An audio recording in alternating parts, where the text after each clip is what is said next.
Welcome to the Feminist for a People's Vaccine podcast, a space for imaginations, discussion, and feminist analysis from the global south. In this creative journey, we approach the tough questions brought to light by the pandemic. Join us to look at this once-in-a-lifetime event as a passageway to imagine a fair and just world for all.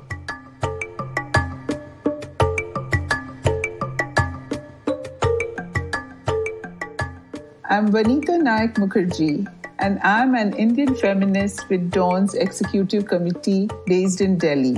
For those who cannot see me, I'm wearing an aquamarine tunic. I have silver hair, black eyes, brown skin, and South Asian features. Our very special guest today is Nidhi Goyal. Nidhi is a disabled feminist working for the past decade on visibilizing disabled women and having their voices heard. She's the founder and executive director of Rising Flame, a leading and national award-winning Indian disability rights organization. Although the conditions and contexts are different in other lower and middle-income countries, the experiences of women with disabilities during the pandemic are similar. Nidhi will speak from her work and observations in India. A very warm welcome, Nidhi. It's a privilege for Dawn to have you today. Thank you so much, Vanita. Thank you for having me here, and thank you for the kind introduction. For all my blind and low vision listeners, just to say that I am Nidhi Goyal. I have a South Asian or Indian face with my hair tied back. Black hair, fortunately, black top, green jacket, and a black and gold neck piece. COVID-19 has spotlighted the critical importance of access to medicines, especially vaccines. So what has been the experience of people with disabilities in terms of access to vaccines, Nidhi?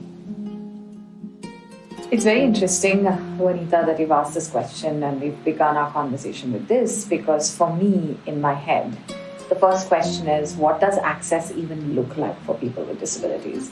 How many times when we talk about access, have we unpacked this whole idea of what access looks like for people standing at the margins, living with diversities? We look at maybe geographical diversity, we've looked at language literacy, so we talk about diversity in language or just literacy around how do you make information and services accessible to people who may not read and write any sort of language. We look at the rural and urban divide. But very often we don't look at what it means to provide accessible information before even talking about access directly to vaccines. To someone who's deaf or hard of hearing, right? How many times, for us, even as a part of our research, the major critical announcements around health, around emergency, around lockdowns, around vaccinations that governments announce, that major sort of decision-making bodies and authorities announce are not accompanied by sign language. So we're talking about a whole different form of access. I'll give you a couple of examples. When public transport and infrastructure being already inaccessible, we're talking about a systemic sort of barrier, an infrastructural barrier that already exists, not just in India, but also largely in most developing countries. We're talking about this infrastructural inaccessibility. We're talking about living in the times of social and physical distancing. The only way access could be in some form restored or provided for someone like me even, who lives with blindness, on a street that's inaccessible is human support. In the times of social distancing, you don't feel safe enough to ask for that help. Nobody feels safe enough to offer that help. I could focus on access to vaccines, etc. But just to even say from, the first layer of lockdown that happened in India, last year, we published a report called Neglected and Forgotten, the impact of the COVID crisis on women with disabilities in India. And in that, women really reported from everything from a digital access barrier to a physical access barrier. It is pretty mind-boggling and mind-blowing to understand the layers and the depths of access at every step, so to say, during this pandemic, and exacerbating the existing ones that were there in terms of access to transport, etc. I'd like to understand a little more about this very complex and multi-layered challenges to access and how intersectionality plays out for people with disabilities, women with disabilities, where the type of disabilities and the social identities like caste, race, intersect and determine differential access. And how does gender pan out in these situations?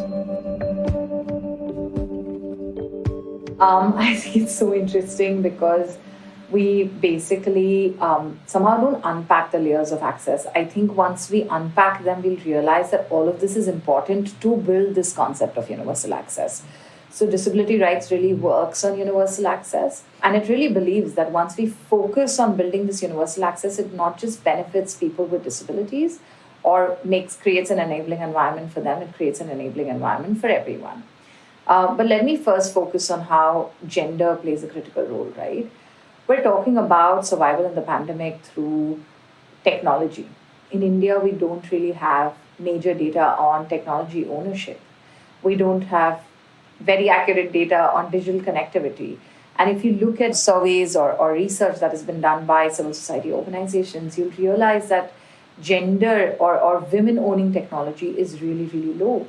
Women's access to technology is really, really low. Women's access to privacy on digital devices is really, really low. Why is this important to think about intersectionality in this way when we are looking at women with disabilities? Let's say, for example, we don't have this technological ownership and access. We're basically talking about not being able to register for vaccination, not being able to register for telemedicine services, not having the space to talk to your own doctor, the privacy if there's a shared device. And if you're a disabled woman who also needs support in caregiving, you basically have no privacy in reporting to the doctor on what's happening to you. And also privacy in sort of accessing health and other legal support in cases of violence. So we're looking at how gender and technology intersects with disability and creates further barriers to accessing these very critical sort of services in an emergency situation. Sometimes we don't realize how much COVID has exacerbated the existing inequalities, right?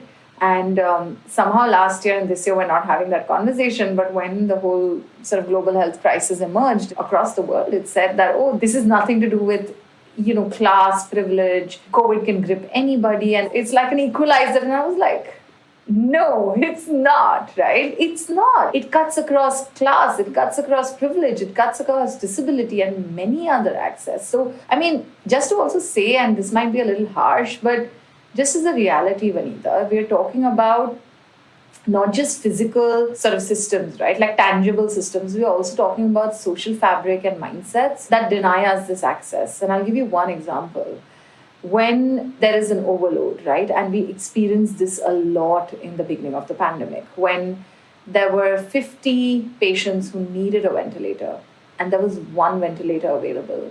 We were basically using a capitalist framework of productivity to say who has a better chance of survival. So this access is also very shaded or colored by what society thinks and perceives of you, right?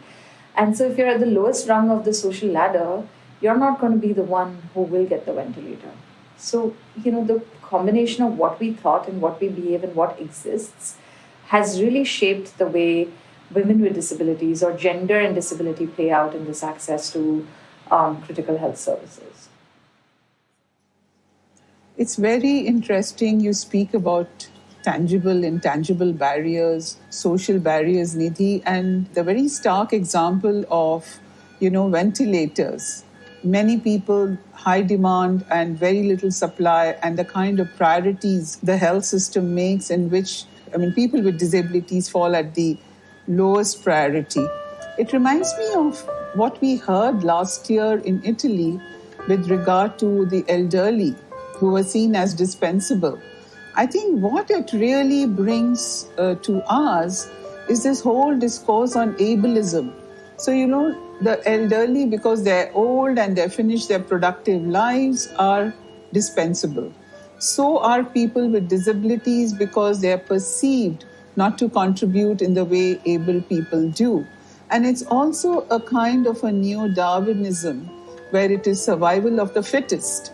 So I think what this pandemic has really done is to bring all these ugly and very stark realities on our face. And it's just chilling at some level to think about how, as a society, we are actually dealing with some of these issues. I just wanted to say, Vanita, that I still feel, around elderly and disability, there's a lot of connections or linkages that you could draw. Hearing loss, sight loss, slow movement, a lot of that is connected.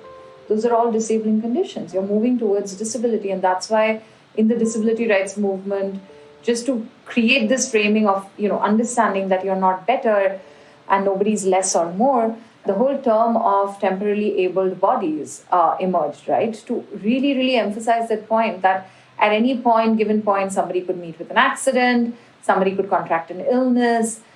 We also see that post-COVID, there have been many, many disabling medical conditions that have emerged, right? So aging and disability have a close connection. But even then, when it comes to vaccines, we saw that age-related priority was being given. But in vulnerability, even last year, to be identified as vulnerable, we were not immediately identified. People with health conditions were identified. People with disabilities were not identified. Even in vaccines, in the priority of vulnerable groups, people with disabilities were not prioritized. So again, even within vulnerable groups, somehow we create, this sense of hierarchy within marginalizations. And I find it, I'm laughing because I stand at multiple marginalizations and multiple access of privilege as well at the same time. And I find it really strange how we manage to even create hierarchies within marginalizations. The invisibilizing of people with disabilities has had such a heavy toll on people within institutions. People with psychosocial disabilities, I think, are really, really, like even the prisons were thought of that these are places where, there can be a very fast spread of the COVID infection.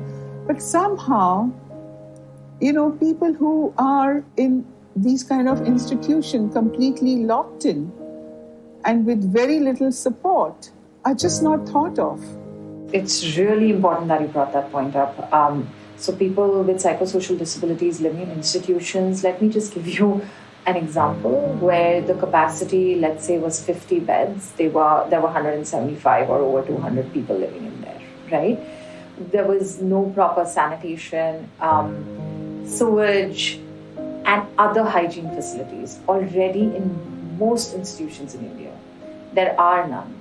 And then when COVID hit, there was no way to create that kind of course, they were not the priority at all, but also when you've already made the situation so bad, it's such a dehumanizing situation in which you've conditioned, in which you've kept people, it's almost that you've dehumanized them before the pandemic began. So it doesn't matter what happens to them in the pandemic. And the other thing was, blanket sort of shutting down of institutions. So there are a lot of residential homes where people with disabilities live. They were just shut down without any kind of, or they were like, okay, now you go back and we don't know when we can take you in. So what are I'm also imagining, some of these people in these institutions sent back home, and the homes are not prepared. They do not have the care support. They do not have the infrastructure and all of that. Okay? So it sort of brings me to the issue of support systems, structures that people with disabilities can depend on to meet the challenges of access to services, medicines. In this context, since we're talking about access to medicines and vaccines in particular, could you speak a little more about that? Yes. So Rising Flame basically conducted an in-depth research on impact of the COVID crisis on women with disabilities in the first sort of phase, which we like to call the first phase last year. And in this second wave, we came out and we said we need to capture the impact on all persons with disabilities because this wave was so much more destructive. And some of the barriers that persons with disabilities have reported themselves, through the survey and also through the registration campaign that we ran. So a couple of findings are that we all have to register online. So there is no other way to register for the vaccine. I definitely want to ask this question of how much do we imagine there is a digitally literate India, right? So we're talking about people who don't have access or understanding of digital spaces or operational capacity to people who find the websites inaccessible. There are simple pieces like captchas on websites and pieces like that make the websites inaccessible. So for a long time, the government website where you have to register for a vaccine was inaccessible. So people with disabilities called us for help on registration. Some of them had caregivers who were not literate, who had aging parents who supported them in everything else, but they were not tech savvy, right? So we also ran this drive to support their caregivers. So the persons with disabilities and caregivers to register for vaccines. Now the next barrier was there was no information. So we worked as a platform to also provide what kind of vaccines were available. So this whole piece around access to information, right? That clarity wasn't there. But a very major concern was how do we find slots? And this is extremely important. Vaccine registration in the country was in two parts. One, you had to register yourself, and second, you had to find the slot. Now, for anyone who's even tech savvy, they know that it was like a race. It was. It's basically sporadic slot opening. So our volunteers were calling people with disabilities at 11:30 in the night saying, we're really sorry, but a slot has opened up. Can we register you? Until this conversation happened, the slots would close. Right? We're not accounting for time for anybody who lives with any slow conditions. Like I, with my screen reader, need a couple of seconds extra, even if we had the same technological capabilities, right? Or we were equally tech savvy, I would still need those seconds or some time extra. I would be slower. There are people who process slow. They would be slower. They read slow. It's just as if, again, it goes back to if you're not survival of the fittest, right? If you can do all of this, if you're super functioning, you get the slots. So it was so challenging. We could register so many people with disabilities, but we found even our volunteers found it challenging. And then when you registered slots, it's also about slots opened up in any part of the city. We're literally saying that either you need to be a high functioning person or you have to have your private car. What are we trying to say? Who has this access to finally the vaccines at the center?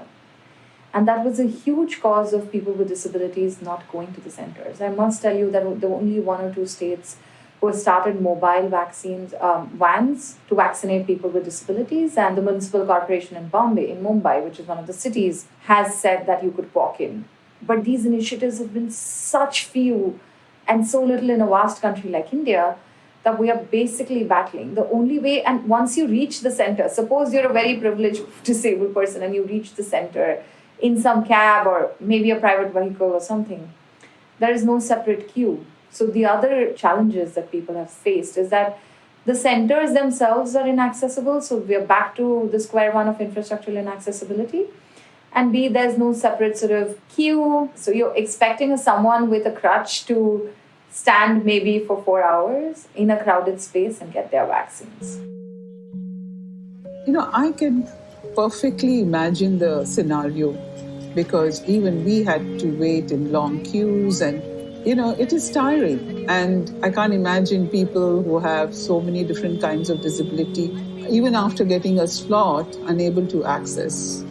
Can you speak a little more about other kinds of support systems and structures apart from the vaccine and how people with disabilities have managed this more than a year? I'm also thinking about education. You talked about the tech challenges and some of those intangible barriers. There's also the issue of not having access to computers, education, and I'm really wondering that unless there is very specific software for the understanding the text and, tailored to each kind of disability, it doesn't work. So I know that there's one state in India, Kerala, that has actually taken some pains in designing the online education in a very inclusive fashion to tailor it to the extent they can. Right. So, Vanita, we're talking about an economy, a nation where we still function on models of special schools. And all the special schools are shut down. Most of these disabled kids, or majority of them, belong to underprivileged, economically marginalized, rural backgrounds, or economically marginalized even if located in urban India, or maybe caste marginalization, definitely class marginalization, where parents may or may not be literate. We're talking about special schools in this scenario. There are so many schools which have just been shut down, and there is no technological capability. There's no online education. They're trying to do some education through phone calls. We've not thought it through. For young people with disabilities, for kids with disabilities, we've not thought it through. Some of the special educators were reporting in our research report last year that when there are two kids in the family and there's one device, and the one kid is non-disabled, one is disabled, the non-disabled kid is prioritized. When there are two kids living with disabilities and one is a male child and one is a female child living with disability, the male child is prioritized. The female is told, anyway, you need to finish all the household work and your education isn't important. So even within disabilities, that kind of segregation and discrimination is there, right? So we can talk about impact of the pandemic on people's mental health, but we don't emphasize on impact of the pandemic on the mental health of persons living with disabilities. What lockdowns have meant to them, how re-triggering it was. We talk about lockdowns being re-triggering for people who've come from conflict, who've been in war situations, but I haven't heard about anyone outside of the disability community talking about how much people with disabilities have, particularly those who've acquired disabilities or met with accidents and have become disabled, have been at home for years together and really struggled to get out and have that rehabilitation and the support and the courage, and then being pushed back, and how re-triggering or re-traumatizing that would be. So I'm just saying that this primary issue around invisibility and gaps and this othering has not gone. And because of that, we're basically in this space where we're then not thinking about overall lives of people with disabilities.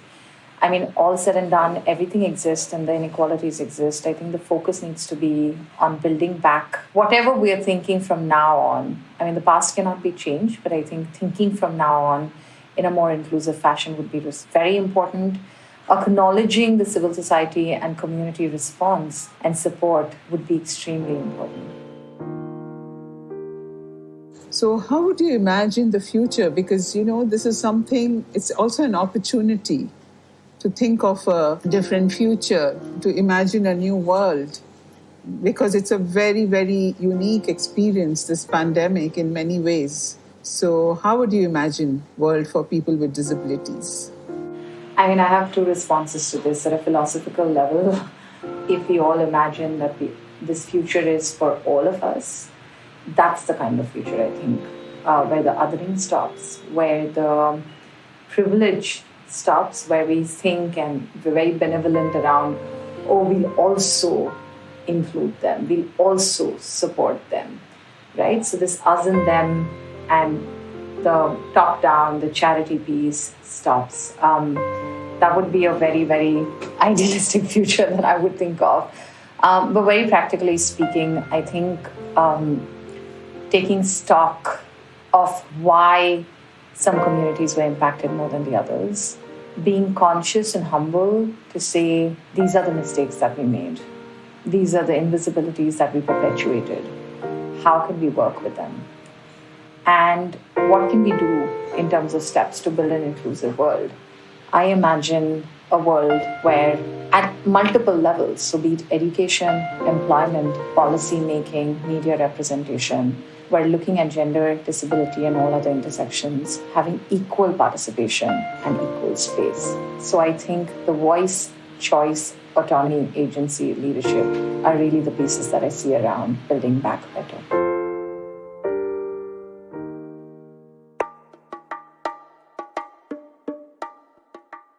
The Feminist for a People's Vaccine podcast is produced by Dawn, Development Alternatives with Women for a New Era, and TWN, the Third World Network. Today's episode was edited by Alice Furtado and engineered by Ernesto Sena. Thank you for joining us today. I'm Vanita Mukherjee. See you on the next episode.